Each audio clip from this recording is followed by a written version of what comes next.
Bom, irmãos, nós estamos aqui numa série, já é o 4º domingo, hoje é o último, sobre a caminhada de Jesus com Tiago e João, os filhos do trovão. Muito feliz de poder começar uma série e concluí-la no mesmo culto aqui.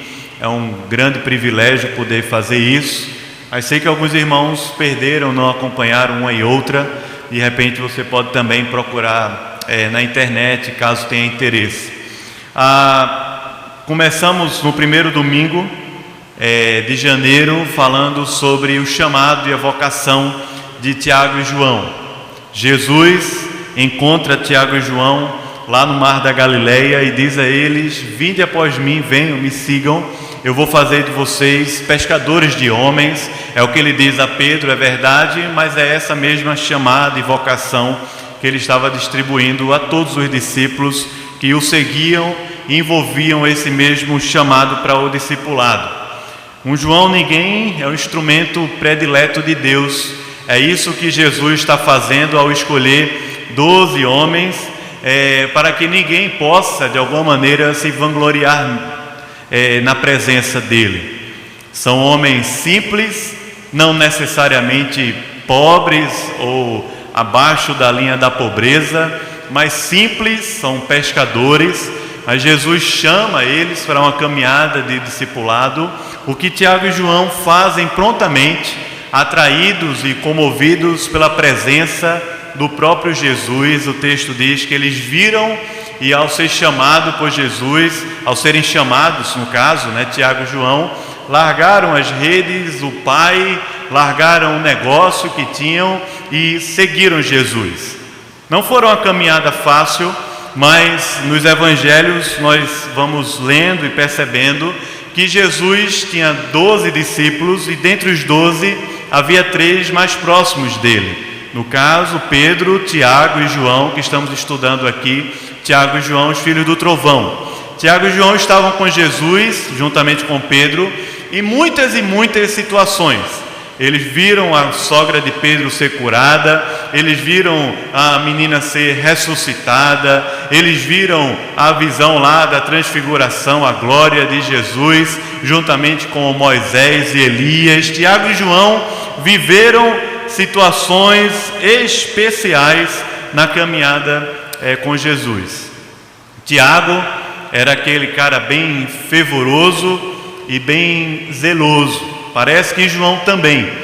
São eles que, como vimos na semana passada, após serem rejeitados na terra de Samaria, dizem a Jesus assim: Senhor, queres que a gente ore para Deus mandar fogo do céu e destruir todos esses samaritanos? É Tiago e João que fazem isso. Eu citei aqui semana passada, se não me engano, John MacArthur, ele fala que Pedro e Tiago tinham uma tendência parecida de transformar suas maiores virtudes em fraquezas. Aquilo que eles tinham de mais precioso, de maior qualidade, virtude, seria para eles também, eu estava por trás daquilo, grandes armadilhas por causa do seu zelo e do seu fervor. Nós vimos que Jesus estabeleceu uma caminhada com Tiago e João. A caminhada com Tiago durou 14 anos. Atos capítulo 12 nos fala que Tiago foi morto a fio de espada por Herodes. A caminhada com João durou mais tempo. João foi o último apóstolo a morrer. É João quem vai escrever o Evangelho, as epístolas, 1ª, 2ª, 3ª, e é a ele também que é dado a visão do Apocalipse. É muito notório que João, esse que queria que mandasse fogo do céu, termina a sua caminhada de discipulado com Jesus, entendendo bem a relação entre verdade e amor.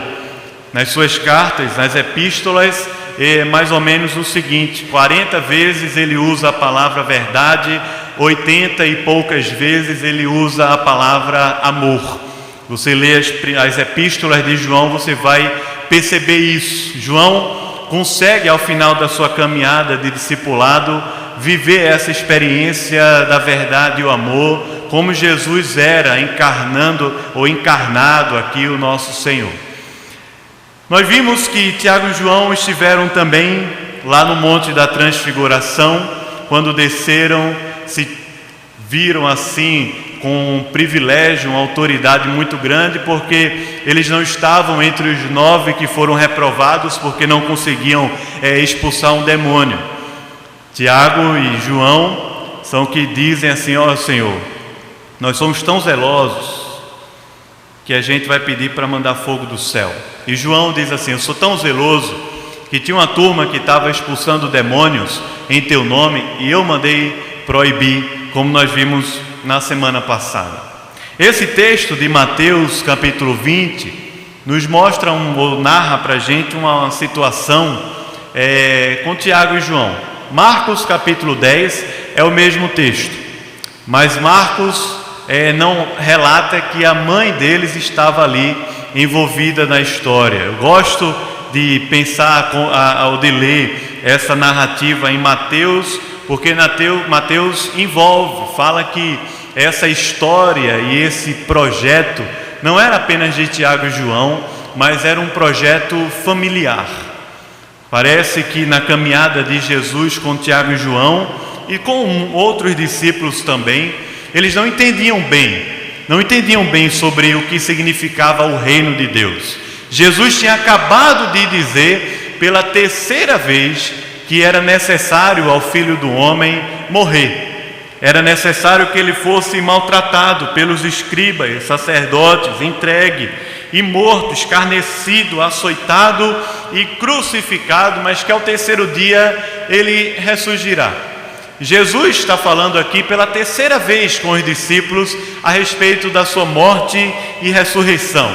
E justamente nesse contexto em que os discípulos viveram todas as experiências que a gente tem estudado aqui em janeiro, que Tiago e João, juntamente com sua mãe, chega até Jesus e apresenta um pedido. O pedido é o seguinte: aquilo que o Senhor falou recentemente, Mateus capítulo 19, Jesus fala algo do tipo que eles se assentariam juntamente com ele, fala sobre 12 tronos. Jesus estava falando com os discípulos sobre esse reino espiritual. De repente, Tiago e João chegam para Jesus e dizem assim: quando o Senhor de fato restaurar o reino, quando o Senhor de fato se tornar rei em Israel, por favor, que um sente à direita e o outro sente à sua esquerda. Um seja ministro da fazenda, o outro, ministro da casa civil ou ministro da justiça. De alguma forma, Senhor, quando esse projeto de fato acontecer, que o Senhor cumpra com as suas palavras e, de uma forma especial, atenda a esse pedido de uma mãe, para que os meus filhos, eles tenham mais proeminência, eles tenham mais atenção, eles tenham um cuidado especial, um carinho especial e possam ali sentar nos lugares de maior privilégio dentro de um reino que é justamente a direita e a esquerda do rei, do principal, que era Jesus. Enquanto Jesus falava sobre o reino, os judeus que estavam ali ao redor, especialmente, ou incluindo aqui a família toda de Tiago e João, entendiam o reino da seguinte maneira: esse Jesus, que é descendente de Davi, ele vai nos libertar do Império Romano, da opressão, da escravidão que nós vivemos aqui no Império Romano. Então, quando de fato isso acontecer e o reino sair aqui de Jerusalém, que era apenas uma capital religiosa naquela época, para os judeus, à vista do mundo não significava tanta coisa, mas quando esse reino de fato alcançar Roma e de fato o Senhor tirar lá César do seu trono e restaurar o reino de Israel, melhor, mais forte, mais poderoso do que fora nos dias de Davi, porque ele é o descendente de Davi e veio para trazer o reino de Deus aqui para a terra. Quando isso acontecer, É essa expectativa, ou gira em torno dessas expectativas todas, a disposição daqueles que ouviam Jesus falar sobre o reino.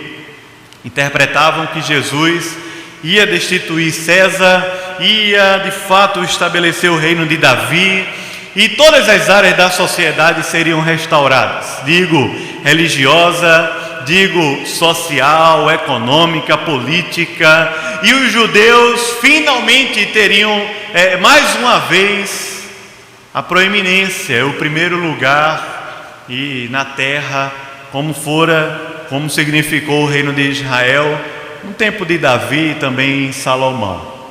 É por isso que a mãe, esse projeto familiar, chega para Jesus. E aqui é que nós nos encaixamos e nos envolvemos, porque o projeto do reino de Deus pode ser muito mal interpretado por nós. A nossa caminhada com Deus pode ser também muito mal interpretada pelo nosso coração, por causa das motivações que estão por trás, por causa dos interesses, até aqueles mais escondidos da nossa alma, quando nós queremos de alguma maneira buscar a Deus, de alguma maneira estar presente no culto, de alguma maneira ocupar um cargo de liderança na igreja, de alguma maneira ler a Bíblia diariamente, de alguma maneira fazer coisas para Deus, para de alguma maneira ter algum tipo de proeminência, algum tipo de atenção especial. Pessoas que estão com problemas se lembram e buscam a Deus em oração de uma maneira mais forte, diferente. Pessoas que querem se dar bem na vida, no casamento, no trabalho, buscam a Deus, buscam um acompanhamento, buscam um pequeno grupo, buscam alguma coisa dessa natureza religiosa para, de alguma maneira, alcançar essa bênção, se tornar mais rico, passar no vestibular, terminar, arrumar um emprego, ter um bom casamento.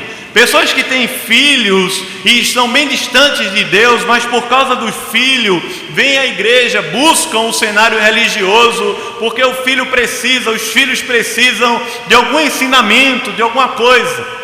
Pessoas e mais pessoas que estão passando problemas, como nós passamos, buscam a Deus e buscam a Jesus, mas com uma motivação bem diferente. O que acontece é que Jesus não necessariamente exclui, mas aqueles que são de Jesus, de fato, Jesus traz para si, mas não traz para si prometendo do tipo assim, eu vou fazer o que você quer, porque Jesus não está como servo nosso.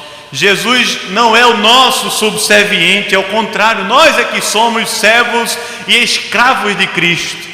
Mas quando Jesus nos traz para si, nos abraça e nos acolhe, é para uma caminhada de transformação, até mesmo das motivações do nosso coração, enquanto servimos, enquanto vivemos, enquanto trabalhamos, enquanto empreendemos projetos, enquanto nos envolvemos com o reino de Deus. Jesus está trabalhando, está convertendo, está transformando. Mas a gente precisa entender isso, até porque talvez você ou eu não queiramos. Quer continuar caminhando com Jesus do seu próprio jeito, com as suas próprias motivações. E quando elas forem alcançadas, Jesus vai ficar de lado. Ou quando elas forem alcançadas, vão ter outras e outras e outras. Mas a caminhada com Jesus é uma caminhada de rendição, que Ele faça a sua vontade, que Ele converta o nosso coração e nos leve para Ele. No caso aqui de Tiago e João, o projeto familiar era um projeto de poder. Eles queriam sentar-se assim à direita e à esquerda no reino. Eles queriam ter poder, eles queriam ter voz, eles queriam ser os maiores entre os 12. E você acha que os outros queriam o quê? Os outros 10, diz o texto, que ficaram chateados, indignados com Tiago e João. E você olha o texto e percebe que, na verdade, e por causa também de outras situações do Evangelho, que na verdade estavam indignados com Tiago e João, porque aquele lugar, ou aqueles lugares ali, eram alvos de disputa também para eles. No texto da semana passada mesmo, nós vimos que eles estavam discutindo, ao final ali daquele ministério do retiro de Jesus, quem era o maior. Quem é o maior entre nós? Quem é o mais forte? Quem é o mais inteligente? Quem é aquele que vai ter um acesso maior, um lugar melhor no reino de Jesus? Jesus ouviu, percebeu, quando sentaram assim, Jesus pegou uma criança e disse: quem não se converter e se tornar como essa criança, não tem espaço, não tem lugar no reino, não tem lugar nenhum. Você que fez direito, ou vai fazer, ou está fazendo, estudou um pouco de Michel Foucault, e Foucault fala um pouco sobre essa dinâmica dos poderes. Poder, ou a busca pelo poder, que não está expresso apenas em grandes situações, mas que está também expresso em pequenas situações. O marido está lutando com a esposa, briga por poder dentro de casa, não necessariamente com palavras, mas muitas vezes com motivações escondidas no coração para ter poder dentro de casa. Amigos estão brigando por poder, irmãos dentro da igreja lutam e brigam por causa de poder. As pessoas ao nosso redor, no trabalho, com situações das mais pequenas e simples, mas estão ali brigando por poder. Nós fazemos parte desse mundo que luta, e não estou falando do Brasil como um todo, dos grandes temas e grandes polêmicas que envolvem, por exemplo, a política nacional, coisa grande, falando de coisas pequenas, nas coisas pequenas e menores da vida da gente. Nós também estamos envolvidos nessa luta pelo poder. Eu gosto de histórias que são narradas aí, porque às vezes elas representam bem isso. Os mais antigos vão lembrar da historinha do Aladim, não é não? É uma história bem antiga. Todo mundo aqui já ouviu falar, tenho certeza dessa história. Aladim queria ser rei, poderoso, rico. Aladim encontrou uma lâmpada. Aladim fez o quê? Limpou aquela lâmpada, o gênio saiu. Imagine você, com certeza você já pensou, não é possível que só eu pensei.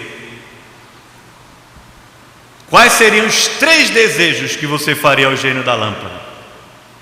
Os 3. Ele fala: Aladim, faz 3 desejos. A história vai contar uma grande saga lá do Aladim, após os seus desejos serem alcançados, e o feiticeiro vai lá atrás. É uma história muito antiga, eu fui ler isso na internet, talvez o ano 1100, ou alguns dizem que até antes de Cristo. E nós lemos e conhecemos hoje essa história. 3 desejos, já pensou? Quais seriam os 3 desejos que você faria hoje para o gênio da lâmpada? Nós buscamos a Deus muitas vezes dessa maneira em oração, como se Deus fosse o gênio da lâmpada que fosse atender aos desejos, aos 3 desejos que nós mais queremos e achamos que com eles vamos resolver a nossa vida. Aladim.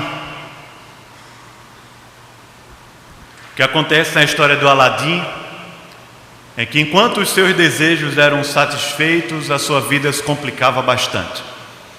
Aos mais novos que gostam dos filmes da Marvel, Thanos, no filme Guerra Infinita. Eu não sou nerd. Há uns 5 anos atrás, os nerds sentavam ali na galeria, eu ficava só olhando para eles assim. Hoje em dia estão todos misturados, aí chega a dar medo. Mas Thanos, no filme da Marvel, eu gosto dos filmes da Marvel, porque eles representam muito a sociedade, tempo que nós vivemos. Nesse último, do Guerra Infinita, eu estou me referindo ao filme, porque há diferenças do filme e dos quadrinhos. Eu li os quadrinhos também, e sei que há diferenças, mas estou falando do filme porque é mais comum. No filme lá do Guerra Infinita, Thanos, o vilão do filme, luta para obter o maior poder da Terra através de 6 pedras preciosas. 6, as pedras do infinito. Com aquelas 6 pedras na sua manopla, ele seria forte, poderoso, mais poderoso da Terra. Agora imagine você ter aquelas 6 joias do infinito, ou imagine se não é exatamente isso que nós buscamos diariamente. Imagine você ter todo o poder sobre a energia do cosmos e fazer o que você quiser, o que você desejar, faz acontecer. Imagine você ter poder sobre o tempo, voltar atrás na sua vida e refazer coisas, ou seguir sua vida adiante, porque o momento está sofrido, está apertado, e eu queria que de alguma maneira eu apertasse o controle remoto e passasse logo esse ano ou essa fase da minha vida. Imagine você ter poder sobre o tempo. Imagine você ter poder sobre a mente das pessoas, conhecer o que elas pensam a seu respeito, conhecer o que as coisas, como as coisas vão se desenvolver na cabeça daqueles que estão ao seu redor, no seu trabalho, no seu chefe, na sua esposa, no seu marido. Imagine você ter poder de estar em 2 lugares ao mesmo tempo, ter poder sobre o espaço. Imagine você ter poder sobre a realidade e tornar real qualquer desejo que você tiver. Imagine você ter poder sobre a alma dos vivos e dos mortos. Poder. O que Thanos vive e representa lá no filme da Marvel é o que nós buscamos nas pequenas coisas, inclusive na religião. No texto que lemos em Mateus capítulo 20, essa história que o fechamento dela é muito simples. Fala a verdade, tem hora que você lê os evangelhos e diz assim: rapaz, como é que Jesus aguentava esse negócio? Não é não? É a mesma forma que a gente pode dizer: como é que Jesus me aguenta? Como é que Jesus me aguenta com essas motivações, descaminhos, pensamentos?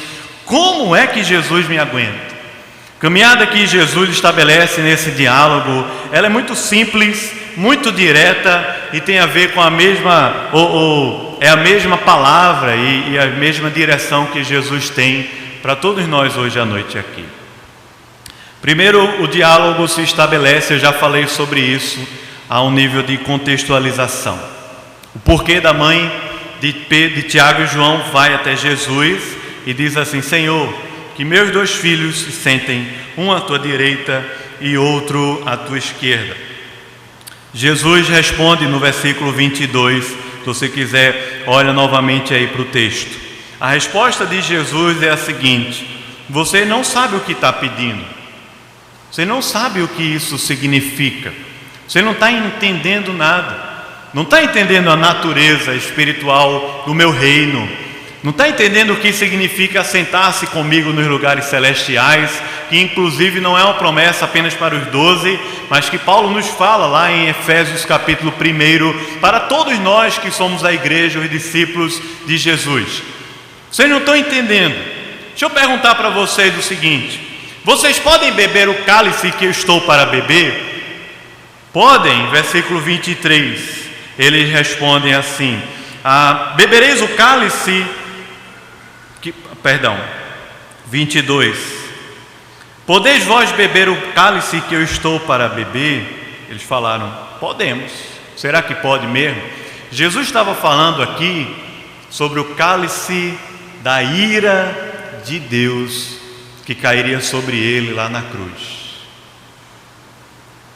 O cálice da ira de Deus que cairia sobre Jesus, quando naquela cruz ele estava se entregando como resgate de muitos, quando naquela cruz ele estava encravando todo o escrito de dívida que era contra nós.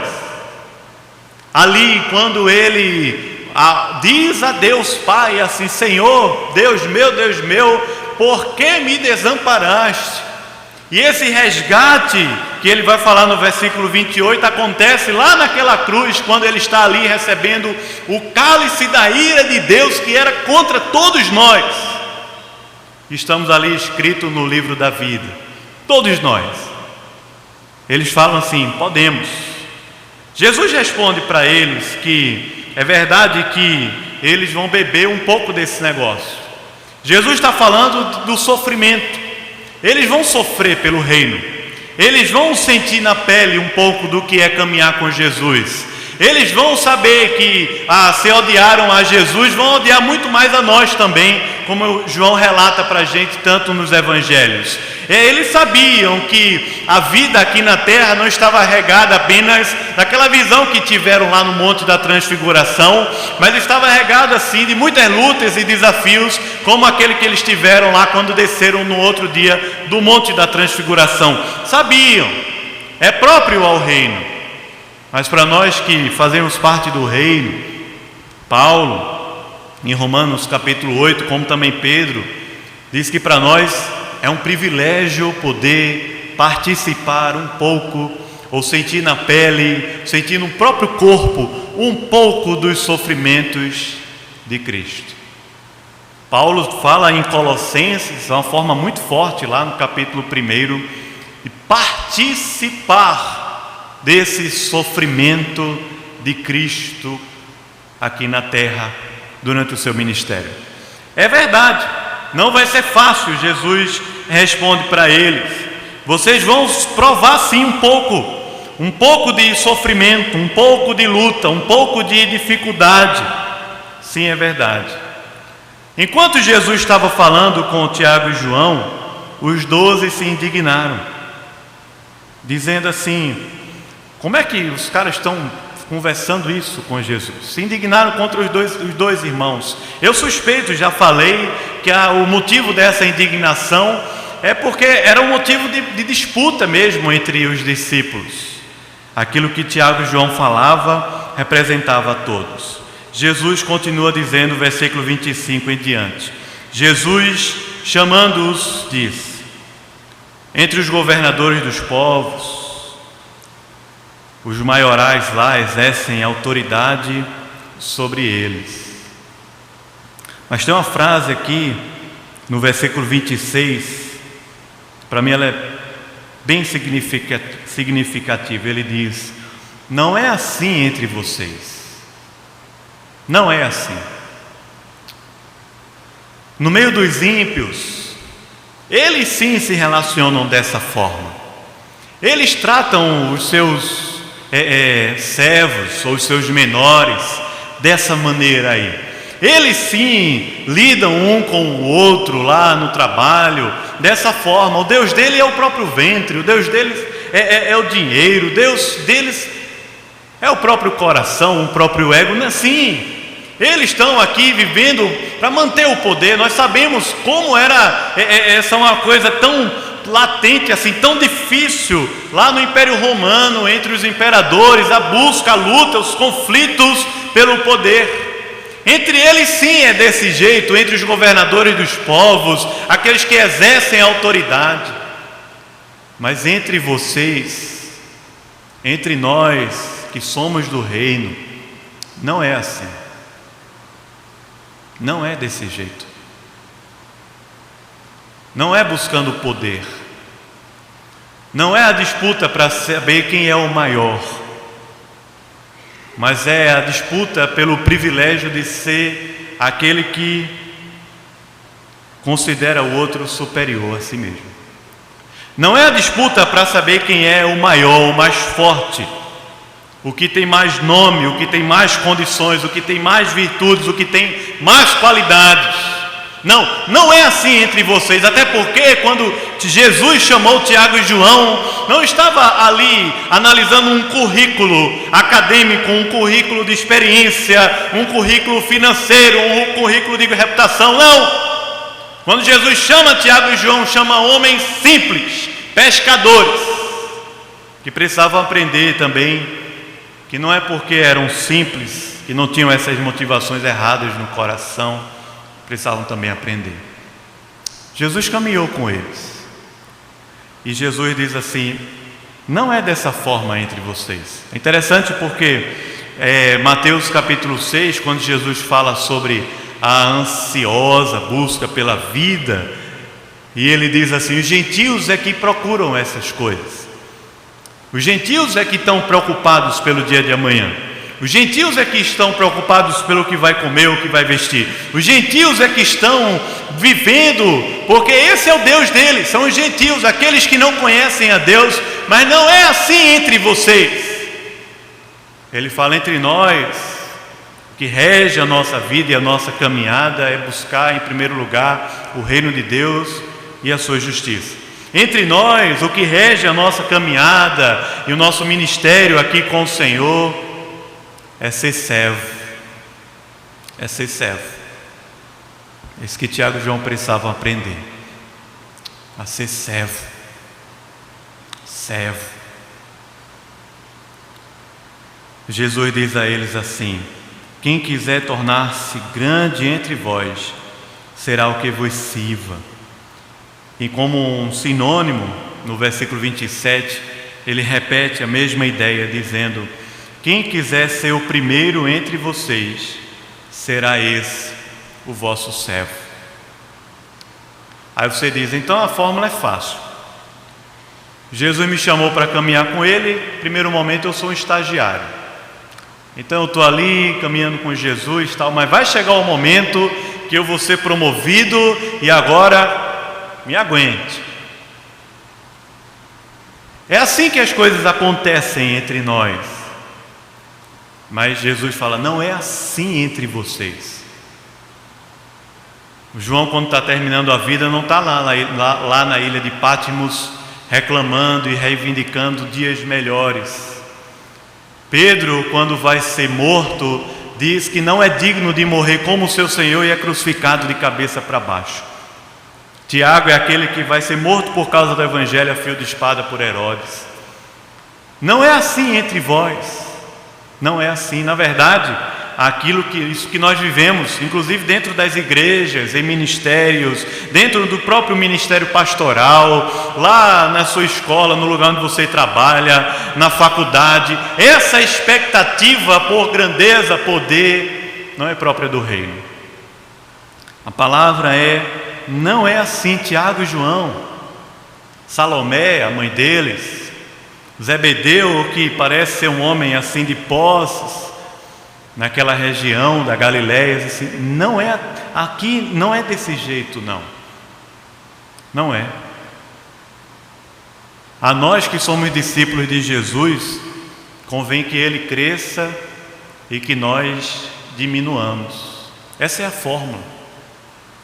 E muitas vezes Jesus vai crescer através de pessoas ao nosso redor que cresceram mais e mais do que a gente mesmo.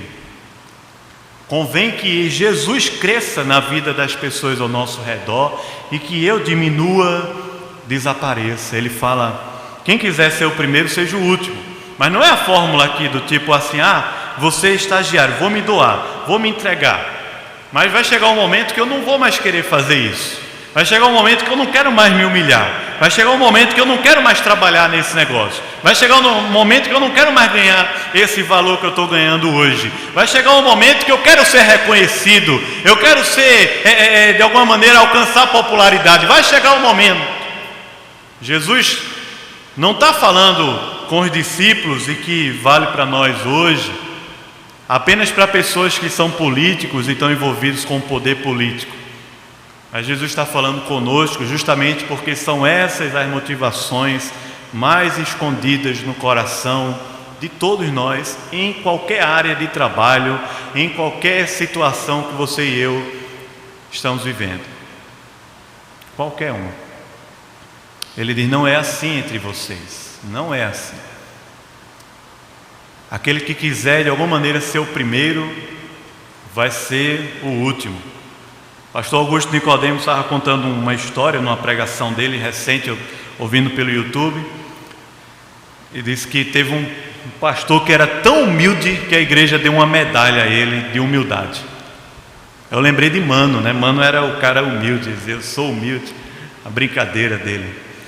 Aí a igreja reconheceu o ministério dele da humildade e deu uma medalha. Mas no outro domingo ele perdeu a medalha, porque usou. Somente porque usou. Vê que coisa.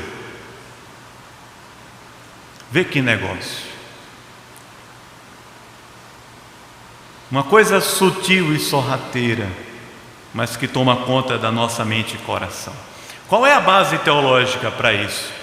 Mateus capítulo 20, verso 28, proclamação do Evangelho, ele diz: o Filho do Homem, agora você imagina o próprio Deus, que não julgou como usurpação ser igual a Deus, antes a si mesmo se humilhou, se esvaziou, tornando-se servo e foi obediente até a morte, morte de cruz.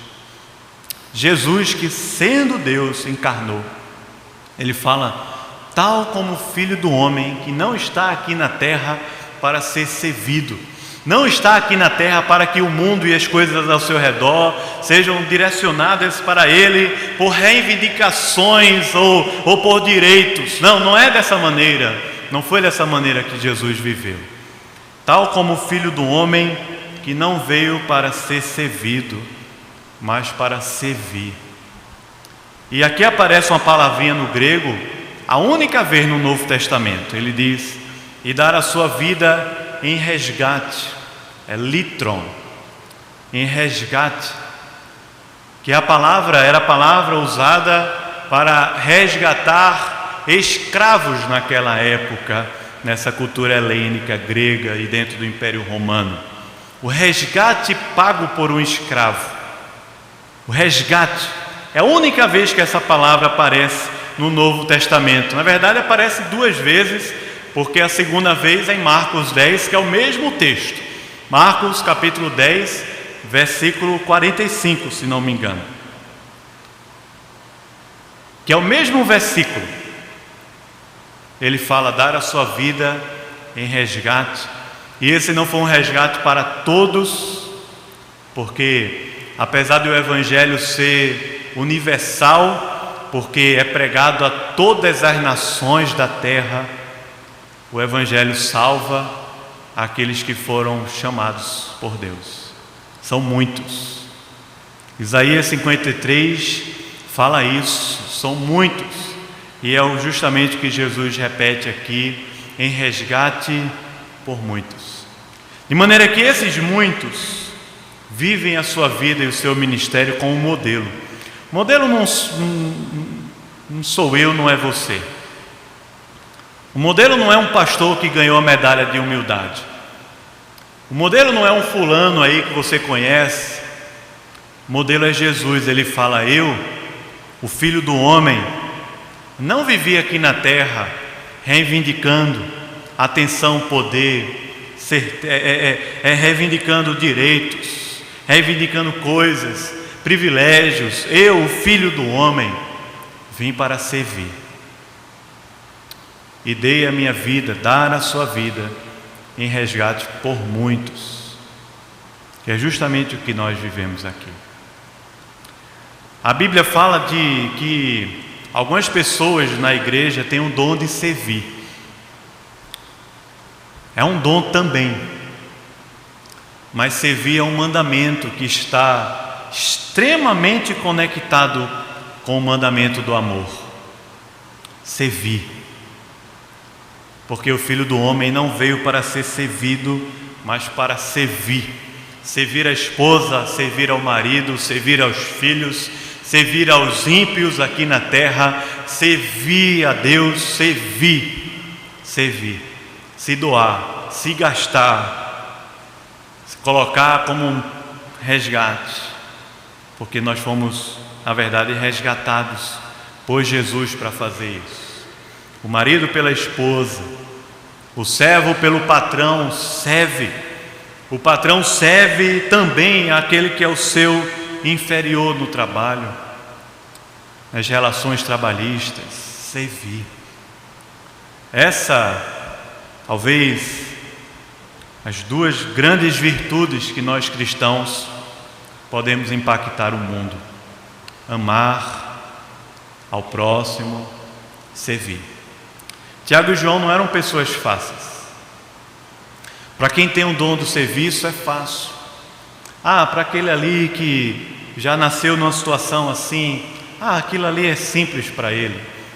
Jesus não está falando de temperamento, Jesus não está falando de qualificação acadêmica, Jesus não está falando de situação financeira, Jesus não está falando de reputação familiar, Jesus não está falando isso.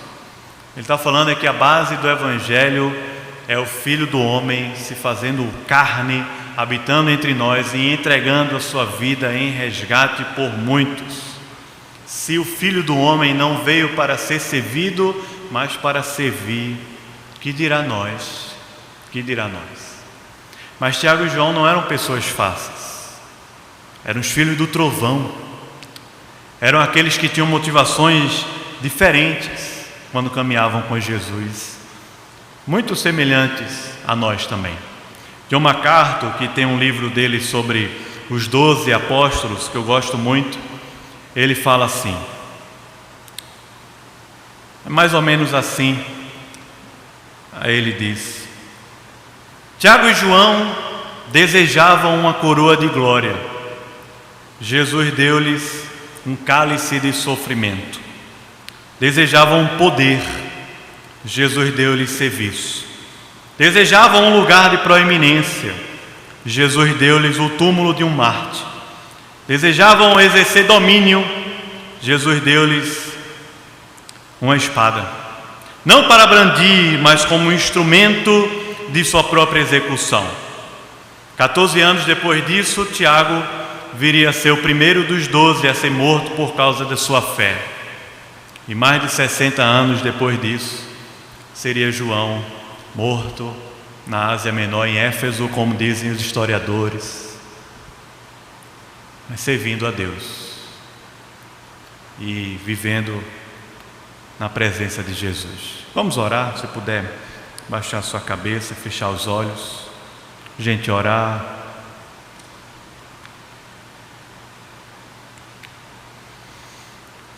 Tiago e João não eram pessoas fáceis, mas eles estavam com Jesus nesse caminho. Talvez isso nós podemos dizer para o Senhor hoje: Deus, Tu sabes que o meu coração não é fácil, não é simples, mas eu quero andar com o Senhor, e eu quero que o Senhor transforme a cada dia mais e mais, pela Tua graça e para a Tua glória, o meu coração, meu temperamento. Foge ao meu caráter, à semelhança do Teu Filho, me ajuda a servir. Talvez você esteja buscando a Deus por motivações erradas, e isso já lhe foi revelado. Você pode dizer assim a Deus: Senhor, é verdade que eu vim a esse culto por causa disso, é verdade que eu estou mais presente nos ministérios da igreja por causa daquilo outro lá, mas Senhor, converta até as minhas motivações mais escondidas no meu coração, para que eu possa ouvir a voz que o Senhor Jesus falou: vem e segue-me. É o tema desse mês de janeiro, e trabalhamos isso em Tiago e João, nos evangelhos. Vem e segue-me, para que a gente possa ainda hoje ouvir. Se você é novo convertido, tem 1 ano, 2, 10, 20, 50, como João, 60 e poucos anos de evangelho, mas possa mais uma vez ouvir o Senhor falar: vem e segue-me. Você pode dizer: estou aqui, Senhor, humilha o meu coração, me ajude a pedir perdão, a ser um servo, a me entregar. Ó Senhor, pedimos, ó Pai, a Tua graça, a Tua misericórdia sobre a nossa vida. Nos ajuda, Pai, nos ajuda a Te encontrar, a Te enxergar, a Te ver. Quando lemos a Tua palavra, ouvimos a Tua voz, mas nos ajuda também a nos humilharmos, a nos quedarmos constantemente aos Teus pés. Tu sabes que o nosso coração é muito enganoso. se nós tivéssemos poder para fazer os nossos desejos se tornarem realidades, quanta tragédia viria sobre a nossa vida. Mas o Senhor mesmo no Salmo falou: agrada-te do Senhor, e Ele mesmo, o Senhor, há de converter e satisfazer nosso coração. Queremos ser encontrados dessa forma. Por isso clamamos Tua ajuda, Teu Espírito nos fortaleça no íntimo e possamos hoje ainda ouvir a Tua voz e dizer: sim, Senhor, eu quero Te seguir. Eu quero também que o Senhor molde o meu caráter, forge o meu coração. Trabalha, Senhor, não somente as minhas virtudes, mas as minhas fraquezas, sejam elas também trabalhadas, quebrantadas, transformadas pelo Senhor.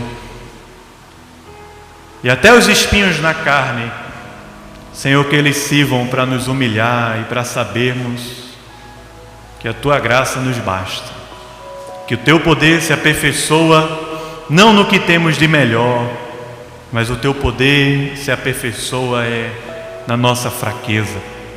Nos ajuda, Senhor, a todos, em nome de Jesus. Amém.